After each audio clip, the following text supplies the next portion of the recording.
Well, good morning. I want to break up all the good conversations that are going on right now. But welcome to our service this morning. I want to start by singing number 15 in the Mennonite hymnal, "O Worship the King."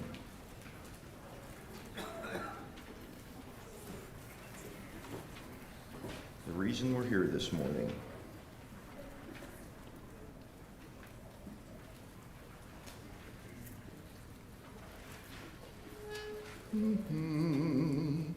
Oh, worship the King, all glorious above. Oh, gratefully sing his power and his love. Our shield and defender, the ancient of days, pavilion in splendor and girded with praise.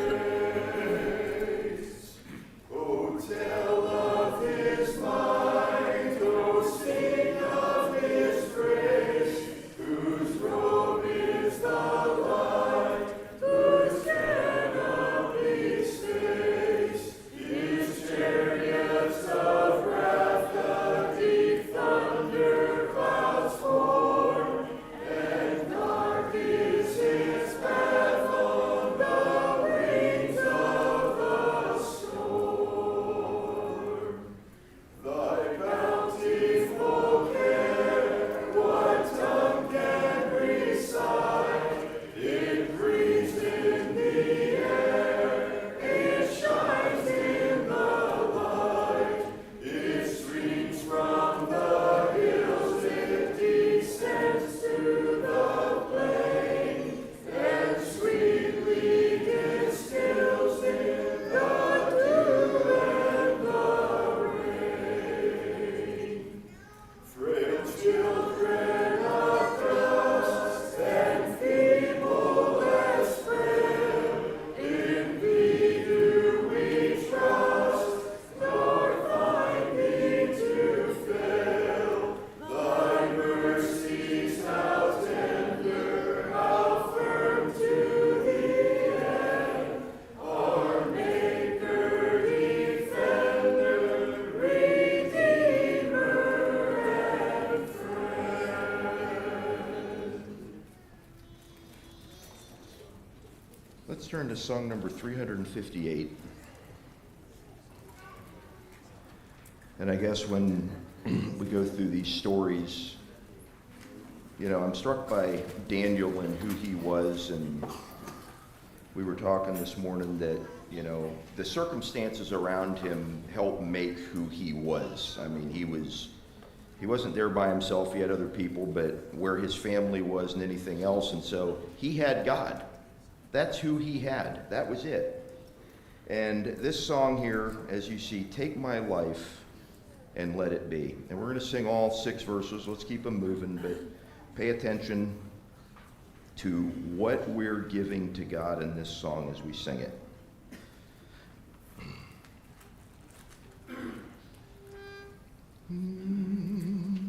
Take my life and let it be consecrated, Lord, to thee. Take my moments and my days, let them flow in ceaseless praise. Let them flow in ceaseless praise. Take my hands and let them move.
Thank you, Jeff, for those songs. I know you just put the songbooks away, but will you take them back out? Take them back out and turn to those two songs that we just sang, song number 15 and song number 358. Keep your fingers in both of them. There's always a lot of discussion in our day today about worship. What is worship? And everyone has a different opinion about what worship may be or what it may consist of. In that first song, we talked about worshiping the King. How do we worship the King? What I would challenge you is if you look at how we worship the King in song number 15 and turn to song number 358, the answer is here. The answer is in 358. That's how we worship. Not maybe what we see in the world around us today that says is worship, but how we worship is giving up everything that you committed to giving up if you sang that song. Maybe you didn't sing certain verses or certain phrases of the song because you weren't quite sure if you wanted to give that up or not. But you start looking down through Song 358, and we pretty much gave up everything. That, brothers and sisters, is worship. That's how we worship. And that was true 1,000 years ago. It's true today. And if the Lord tarries, it'll be true 1,000 years from now. No matter how society changes the definition of what worship is. Welcome to each of you. It's good to have you here with us this morning. In our discipleship class, we have the traditional lesson. I know some of you don't necessarily study those lessons in your classes, but ours was about witnessing to authorities. And I had to think, what testimony am I leaving for those who are watching? We often think that maybe no one's watching at certain times, or I'm insignificant, it doesn't matter. There are always people watching. And what testimony do I leave for those people? Is it like Daniel in guiding people towards the Lord? Or is it like Belshazzar in guiding people towards me, all about me? What a challenging lesson it was this morning. Thank you, Marv, for leading out in our class. If you'll take out your bulletins, just quickly want to reference a few things that are here.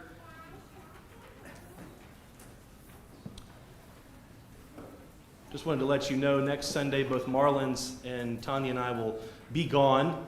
You can see here that David R. has consented to bring the message next Sunday, and he's preached more messages than Marlon and I have combined. He's probably forgotten more about preaching messages than what we know currently, so I think you're in good hands next Sunday morning with David R. bringing the message, but be in prayer for both us and Marlins as we're traveling this next weekend.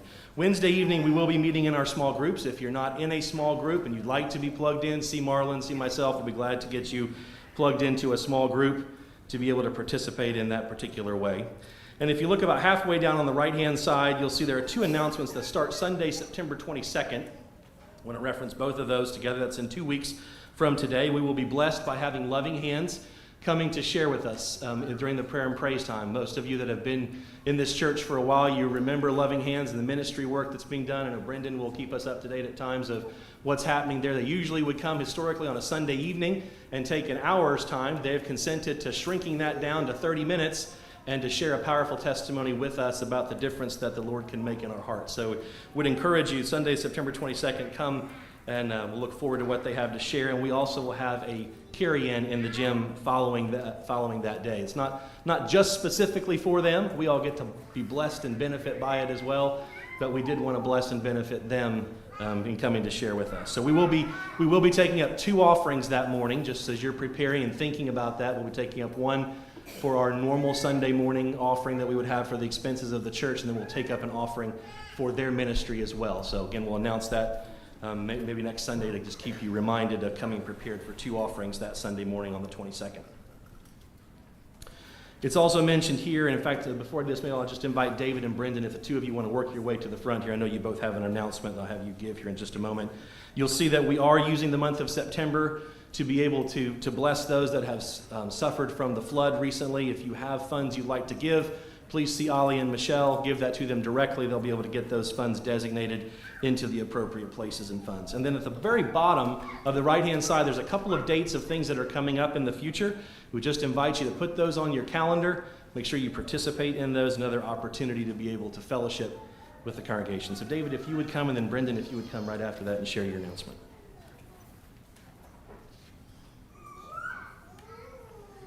You're going to get tired of me getting up here every Sunday morning. In fact, I don't know if anybody's going to be here next Sunday, but anyway, we'll see about that. I'm afraid, though, seriously, that we are going to forget about the disaster that happened in our community. It's, the emergency's over and, whatever, but there are people, a lot of people in this area that are suffering. That can't get in their homes, they're all kinds of things, their belongings have mostly been ruined and they've thrown them out and that kind of thing. So let's not forget that.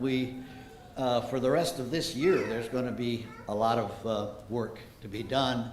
And I know it's hard for our local people here to be involved with working and so forth because of our own schedules. But we have groups that are coming in soon after Labor Day is what we've been projecting, is that the groups will start coming. And so the kind of thing that can be that you could help with is maybe there'd be lodging that would be needed for some of these people, and meals, which the ladies have been really good to take care of meals, and other ways that you can help. In fact, the offering that was just now mentioned there, the fund. If you can't work, you can give, and so those are ways that will help with the upcoming times. Fortunately, I think we found someone who can finish Junior Mass apartment, so we're going to try to get that going. And the thing I wanted to say is, if you know of people that have special needs, like for instance, if once the people get their homes put back together, their furniture is all gone. So I have all kinds of sources for furniture, all kinds of furnishings, kitchen utensils, you name it, are available for free of charge for people who need them. So be sure and let me know on that. And if you know of people that are needy, let me know that too, and we'll try to coordinate that. Thank you very much.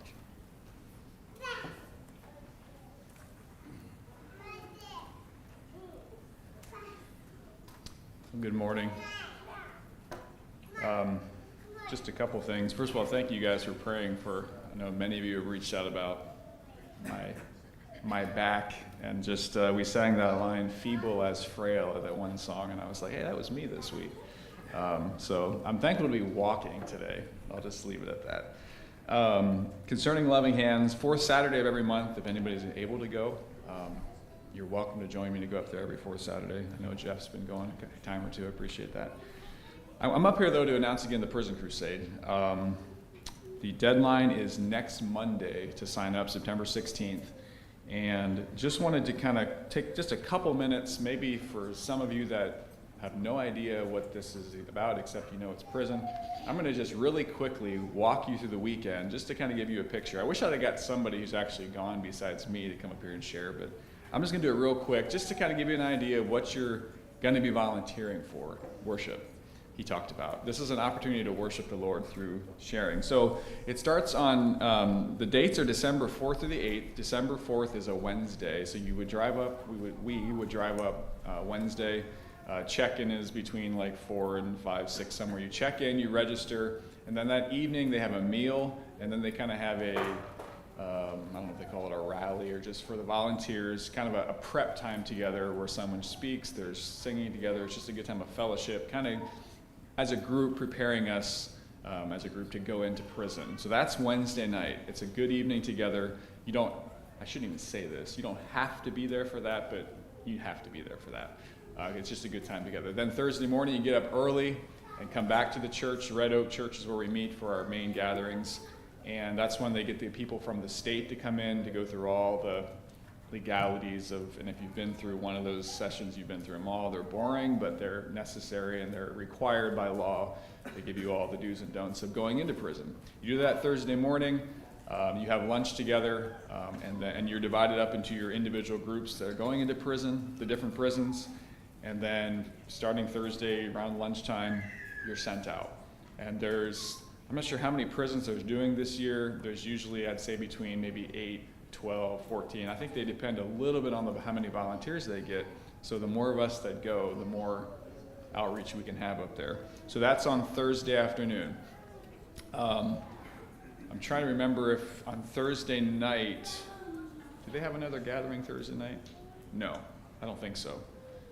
So you come back to your hotel Thursday night. Depending on which prison you go to, you could come back, 5, 6 o'clock, or it could be later. Some of the prisons are like an hour, hour and a half away. It just depends where you're going. By the way, this is for men and women. There is a women's prison that also women can go to, so this is for both men and women. So Friday, same thing. You get up early, usually get up pretty early in the morning, go out Friday morning. And again, what you're doing in prison is you're having services, but you're also going out on the yard, you're going into the dorms, you're going into lockup. It's just a really neat opportunity. Come back Friday night, do it again on Saturday. By now you're getting really tired, but it's such an encouraging time. So it's a combination of physical fatigue, but also just a spiritual, if you want to say, lift, and such a blessing. So you have that on Saturday, mostly on Saturday. You come back Saturday, then Saturday night they have a wrap up as a group, which is usually one of the highlights of the weekend, because you're coming together and people begin to share about what all God has done through that weekend. And it's really neat just to see and to hear all the different things that happen throughout the weekend. Even though, you're obviously going to go into prison and minister, but it's also just a really neat time of fellowship with other believers and seeing what God is doing. And then you go back out Sunday morning. There's a Sunday morning service, usually at each prison, and then you're normally done around lunchtime. So that's kind of a really small snapshot of what happens throughout the weekend.